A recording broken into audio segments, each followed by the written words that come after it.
I was sold on the myth that you couldn't get a career in aviation after 30 years old. Boy, was I wrong. Now I'm helping people move forward in their careers in aviation and now helping people change careers in their 30s, 40s, 50s, 60s, 70s into a career in aviation and all sorts of different things like being airline pilots, etc. For those that don't know me, I am Carl Valeri. I'm a career coach, been doing this since 2001. And one of the things that I think is really important is for you to first realize that, yes, if you want a career in aviation, you can do it no matter what age. Specifically, I want to talk to those people that are looking at changing careers in their 30s. I did that myself. I was 32 when I went on this career path in aviation professionally.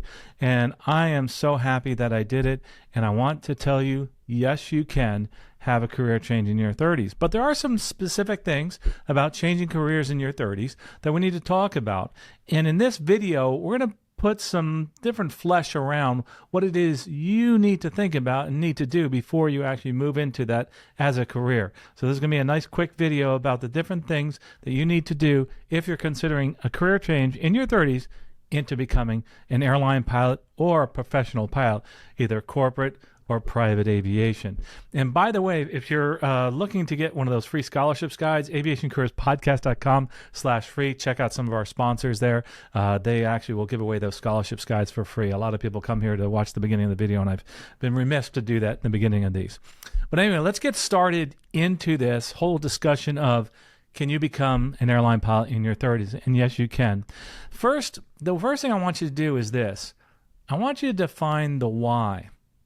Why do you want to become a pilot, or why do you want to start along that path of aviation as a career?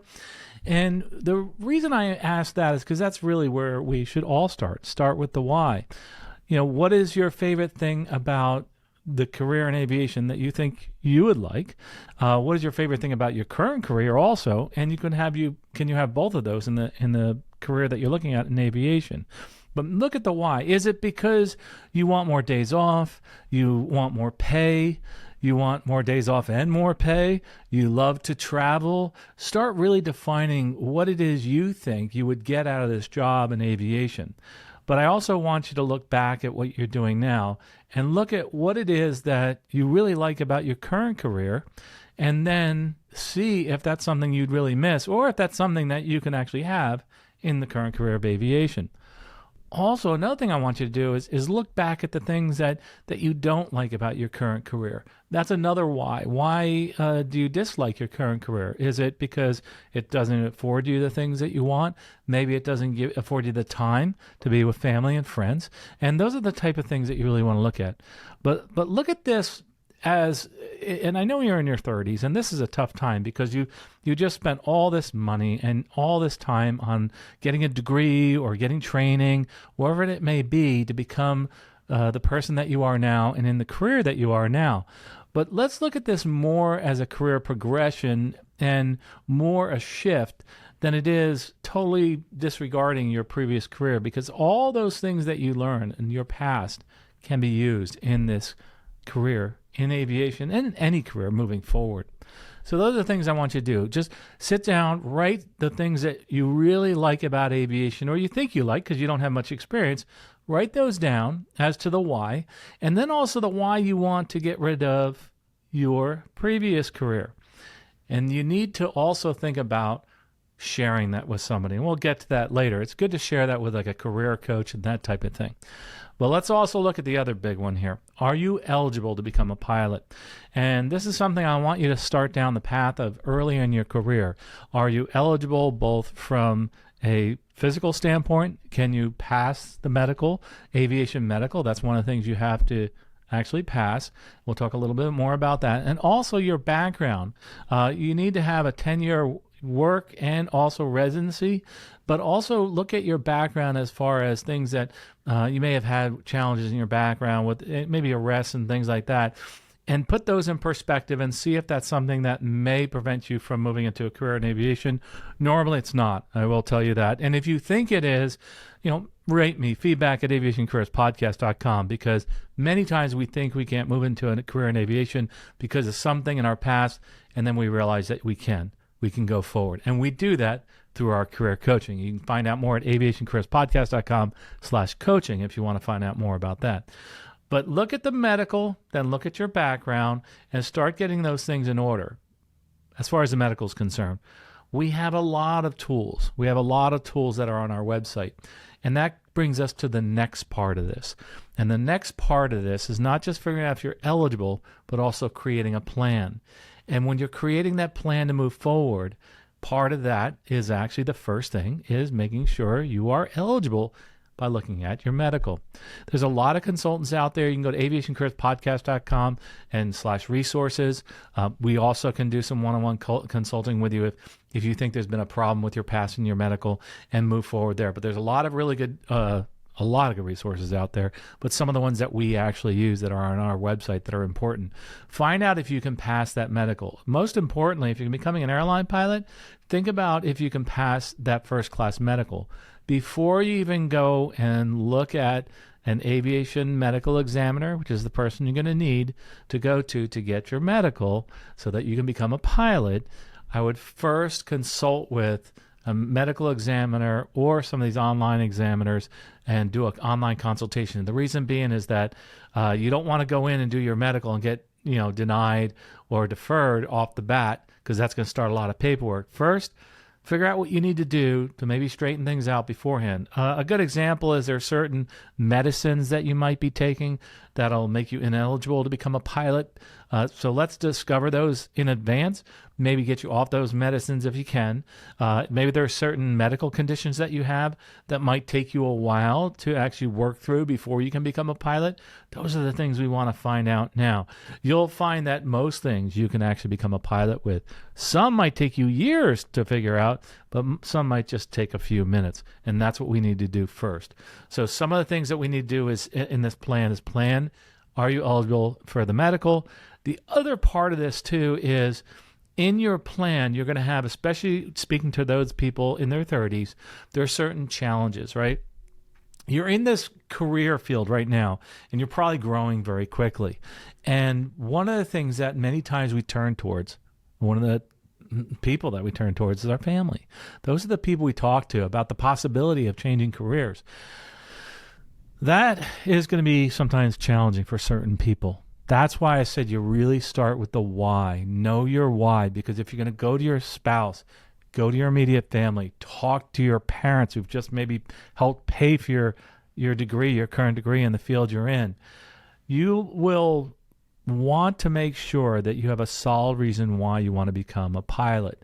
Believe me, I did this too in my 30s. My parents helped me with college and got me to a great career field. I was in IT, computer programmer, and doing software development. And what I did is I went and took that degree and made money and wound up paying for all my ratings. So that kind of made me feel a little bit less guilty, but that's something that you'll have that guilt and you just have to work through that. I kind of wish I had someone to talk to now, or had someone then, I should say, that I could have talked to about this, because realizing, no matter what it is I did in my past and whatever it is you have done in your past, everything is additive. It'll help you in the future. Whatever it is you're doing right now will actually help you in your career in aviation. Some things more than others, obviously.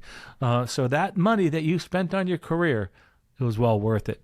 Plus, having a degree, say you went out and got a degree, that's going to help you make you a little more competitive when you look towards a job. And I understand you don't need a degree to become a pilot, but it makes you a little more competitive when you're applying.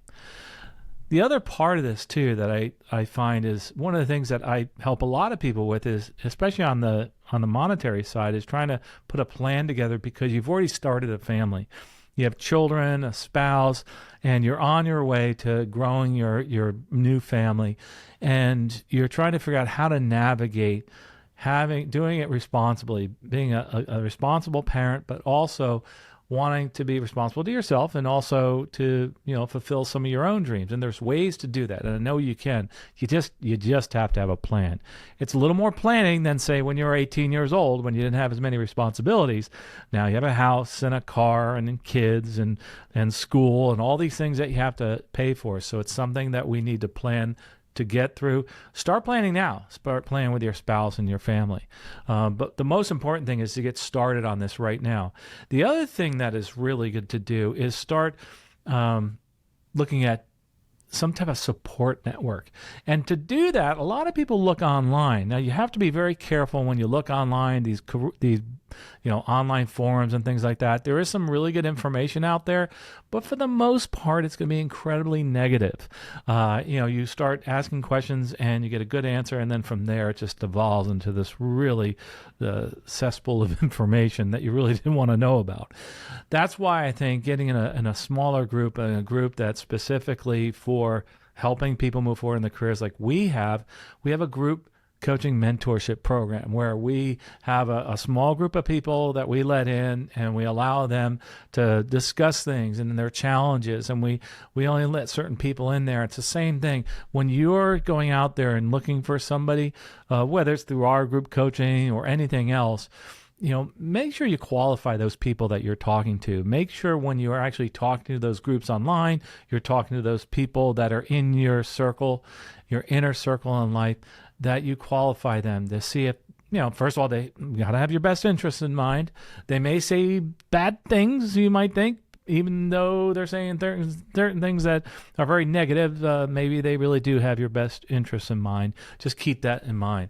But make sure that you get yourself into a group where there's people that really, really want to help you. So that's really, really important. So make sure you do that for me. And the most important thing when you're looking at all this, and like I said, we have that career coaching, mentorship programs. There's other ones out there. Make sure you look at something that's going to work for you and in your life. One of the things I think is really important is that we have a plan that's specific towards us, because there are certain things that are very specific to whatever it is we do. Say we're moving from law enforcement, say we're moving from the medical field, whatever it may be. There are certain things that are very specific to what you've done. And there's other people out there that can help share that journey. But the most important thing I want you to do is get started now in this journey. Take a step every day when you're looking at moving forward in your career, whatever it may be. Even if you're not sure you want to do it yet, take that step today where you can start doing that research and speaking to people and actually putting some foundation down, because it's always good to keep those dreams in the clouds. But now, most importantly, you must put a foundation under those castles in the sky, as they say, and start building towards those castles in the air by having that foundation and building up to that. And I know you can do it. And that's where I think that if you're in your 30s, and this question from somebody online, and if you're in your 30s and you're thinking of this as a career, don't believe the myth out there that you can't become a pilot after you're 30 years old. That's what I was told. That's not right. You can do it with planning and having not just a plan, but also knowing why you're wanting to move forward in this career. And we can help you with that. aviationcareerspodcast.com/coaching. We can help you either on an individual basis or come join our group. But regardless, if you have questions you want me to answer them on here, feedback at aviationcareerspodcast.com. Go out there, look at all the things that are out there online. Build trust with the people that are out there in YouTube, on the podcast, etc. But make sure you do something for me.